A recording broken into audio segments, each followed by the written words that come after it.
Indeks harga saham gabungan berbalik arah ke zona hijau pada perdagangan awal pekan ini, ditopang lonjakan saham-saham perbankan. Penguatan pasar saham mencerminkan meningkatnya kepercayaan investor terhadap fundamental ekonomi nasional.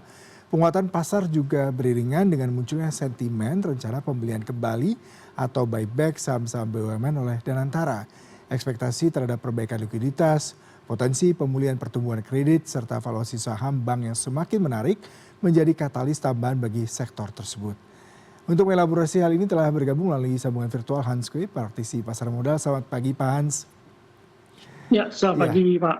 Pak Hans, pada pekan lalu tiga saham besar emiten perbankan sepertinya menjadi salah satu driven dari menghijaunya IHSG pada penutupan pekan lalu, dan pada pagi hari ini juga salah satunya Bank BRI tadi cukup menguat. Saya mendapatkan informasi 3,37% di atas 3.000 bahkan. Nah, apa yang membuat saham-saham sektor perbankan ini cukup legit dan menarik Pak untuk dibicarakan pagi ini? Ya, kalau kita lihat, kalau dana asing kembali masuk ke Indonesia, maka yang pasti dibeli adalah 4 saham besar perbankan kita.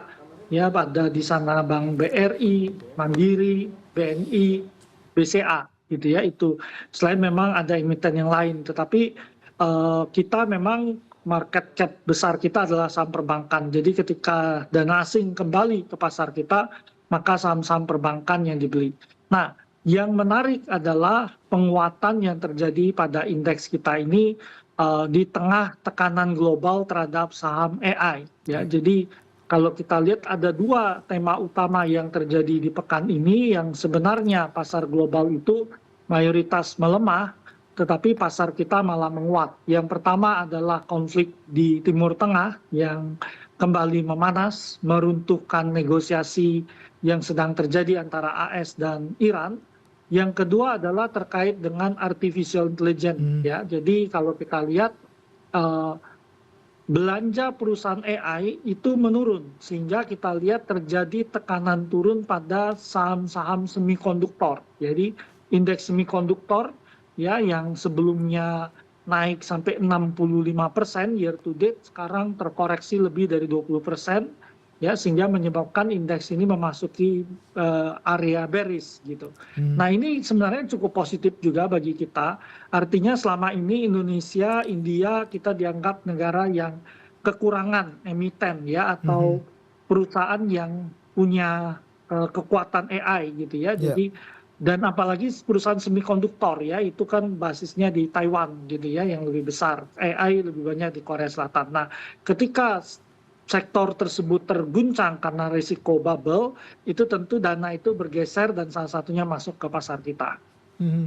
Jadi blazing for business dan kondisi teknologi yang terkoreksi, terutama saham-saham AI ini membuat para investor beralih kembali ke emerging market. Lalu bagaimana dengan informasi The Fed masih tetap mempertahankan suku bunga? Apakah ini salah satu katalis juga membuat investor kembali berbondong-bondong ke emerging country untuk membeli saham-saham perbankan, Pak?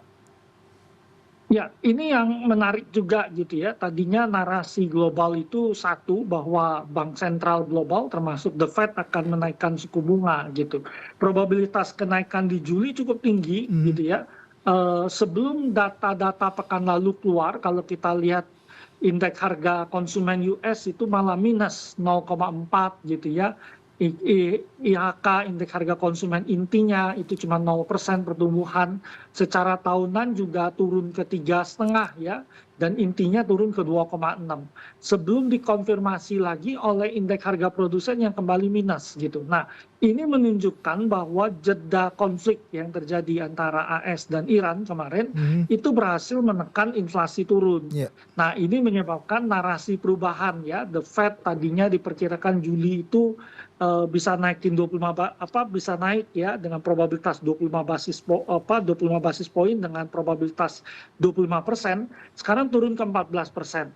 Tetapi di September masih cukup kuat peluang The Fed untuk naikin bunga 1 kali aja tahun ini gitu. Nah, Mhm. perubahan narasi ini yang menyebabkan pasar keuangan global positif, dan termasuk kalau The Fed tidak naikin bunga karena inflasinya terkendali, tentu ini positif bagi bank sentral negara-negara lain yang bisa menahan kenaikan suku bunganya, dan ini juga kembali positif untuk saham perbankan kita. Ini Mhm. yang menyebabkan dana itu kembali masuk ke saham perbankan. Mhm. Pak Hans, tapi juga menarik adanya narasi terkait BI rate ya. Ini merupakan salah satu sentimen yang membuat sejumlah investor masih wait and see untuk bermain di saham-saham emiten perbankan seperti itu. Lalu bagaimana Anda melihat kebijakan moneter ini? Apakah nanti akan berpengaruh juga secara domestik isu terhadap pergerakan bursa kita, Pak? Ya, jadi kalau di dalam negeri kalau kita lihat memang BI rate itu sempat naik ya beberapa sampai 100 basis poin ya.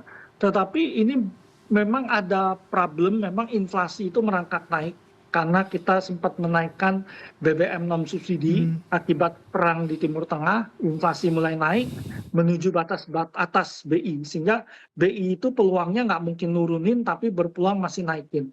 Nah, tetapi yang diperhatikan BI saat itu adalah nilai tukar. Nah, yang menarik adalah di tengah konflik yang terjadi, ya biasanya kalau perang terjadi, indeks dolar udah menguat gitu, karena orang masuk ke aset safe haven gitu. Nah, tetapi rupiah menguat. Ada dua faktor yang menyebabkan rupiah menguat. Yang pertama adalah hasil survei kegiatan dunia usaha oleh Bank Indonesia itu nunjukin di kuartal 2 itu membaik gitu.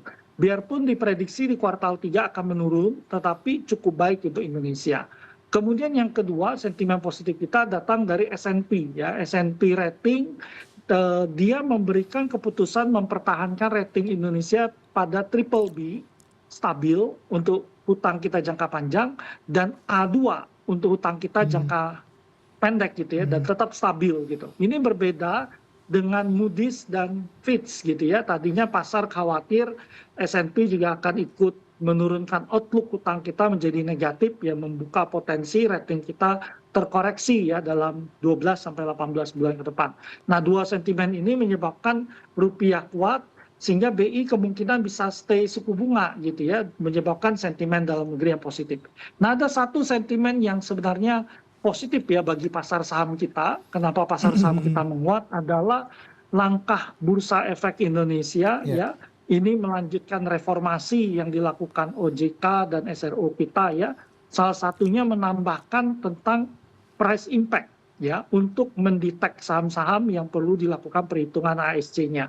Nah, ini menjadi sentimen positif biarpun saham-saham yang masuk ke ASC itu naik ya jadi 51, tetapi ini merupakan bentuk konkret ya bahwa reformasi pasar modal kita berlanjut dan ini akan menjadi jawaban untuk MSCI dan lembaga indeks global lainnya ya seperti FTSE bahwa reformasi kita berjalan dan bisa menjamin bahwa saham-saham kita ini akan lebih transparan, kemudian peluang untuk trading terkoordinasi itu sangat kecil sekali gitu ya, sehingga ini menyebabkan sentimen yang positif bagi Indonesia. Dengan begitu banyaknya katalis positif baik domestik maupun kebijakan moneter Amerika sendiri, apakah ini juga harus diwaspadai ketika isu geopolitik terutama harga komoditi minyak tadi sudah kembali melejit, Pak? Bagaimana Anda melihat ini, Pak, terhadap pergerakan bursa kita sepekan ke depan? Ya, memang kalau kita lihat bursa kita pertama kali mendapatkan katalis mulai menguat itu ketika terjadi negosiasi antara Amerika dengan Iran dan waktu itu yang cukup menarik adalah pemulihan minyak ya melewati Selat Hormuz itu cukup cepat ya, lebih cepat dari perkiraan sehingga harga minyak dunia itu turun. Nah, selama ini Indonesia itu agak ditinggalkan oleh investor asing karena pertama kita adalah negara net importir minyak ya, Ya. kita mungkin import 1 juta barel gitu. Kemudian yang kedua pemerintah memberikan subsidi kepada BBM kita dalam hal ini Pertalite ya dan solar sehingga kalau harga minyak dunia tinggi subsidi kita pasti akan membengkak menyebabkan defisit APBN kita melebar. Nah, tetapi ketika konflik turun ya antara AS dan Iran kemudian Selat Hormuz terbuka suplai minyak kembali ini memberikan sentimen positif bagi kita.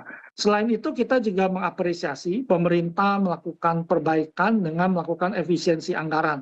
Nah, lihat anggaran MBG dipotong, tahun depan pun masih akan dipotong anggaran MBG. Nah, ini menjadi sentimen positif bagi kita. Kita juga menanti pemerintah perlu juga mengevaluasi seperti Kopdes gitu ya, supaya anggarannya tepat sasaran bisa mendorong perekonomian. Nah, ini malah menjadi sentimen positif bagi kita.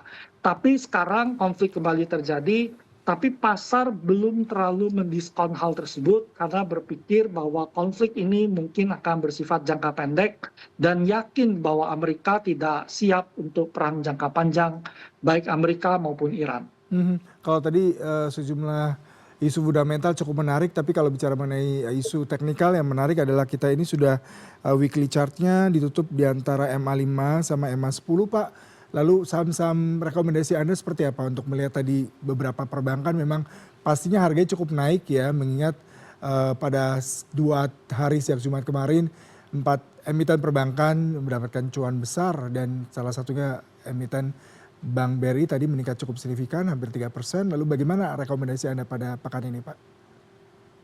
Ya, kalau kita lihat secara teknikal memang mulai menunjukkan tren naik, tapi konfirmasi kenaikan itu mungkin kalau indeks kita tutup di atas 6.377 ya. Jadi dia akan membentuk pola higher high kembali ya atau higher peak ya, dan lembahnya udah lebih tinggi daripada lembah sebelumnya, mengkonfirmasi tren naik pada indeks kita. Tapi ini masih perjalanan menuju tadi. Nah, yang menarik memang saham perbankan ya. Jadi kalau kita memilih saham, kalau kita melihat pola berlanjut pada dana asing yang masuk ke kita, tentu saham pilihan kita masih perbankan ya, karena mereka yang kemungkinan akan diakumulasi dulu. Jadi tentu ada BCA di sana, Mandiri di sana, BRI dan BNI. Nah, untuk trading sendiri kami punya pilihan seperti ACES ya. Ini cukup menarik ya di harga level-level saat ini dengan harapan dia bisa break resisten untuk melanjutkan kenaikan. Kemudian BBNI juga ya kelihatan udah break resisten ya, sehingga kalau kita lihat saham BBNI ini untuk trading juga bisa jadi pilihan kita. Kemudian Jatva ya, Jatva cukup menarik ya. Kalau kita lihat sempat waktu MBG stop itu harga ayam dan telur turun ya, tetapi ketika kembali masuk anak sekolah ya, ini sentimennya positif juga untuk Jatva. Jadi saham ini boleh juga kita akumulasi Jatva. Kemudian RALS ya, Ramayana ini lagi flat ya, berpeluang tembus resisten, ini bisa kita beli. Yang terakhir Telkom, nah ini malah udah tembus resisten sehingga kita pikir berpeluang melanjutkan penguatan. Jadi itu beberapa saham untuk trading, tapi saham perbankan masih menarik menurut kita. Pak Hans, terima kasih untuk perbincangannya hari ini. Semoga pekan ini IHSG kembali bullish dan faktor eksternal yang selalu menjadi salah satu sentimen terhadap perdagangan bursa kita mereda ya Pak ya. Dan karena memang secara isu domestik kita cukup solid dan kita harapkan semua hijau, terutama sektor perbankan dan juga komoditi tadi yang menarik untuk dibahas. Terima kasih Bapak untuk perbincangannya pada pagi hari ini. Salam sehat selalu Pak. Ya, terima kasih. Selamat pagi Pak.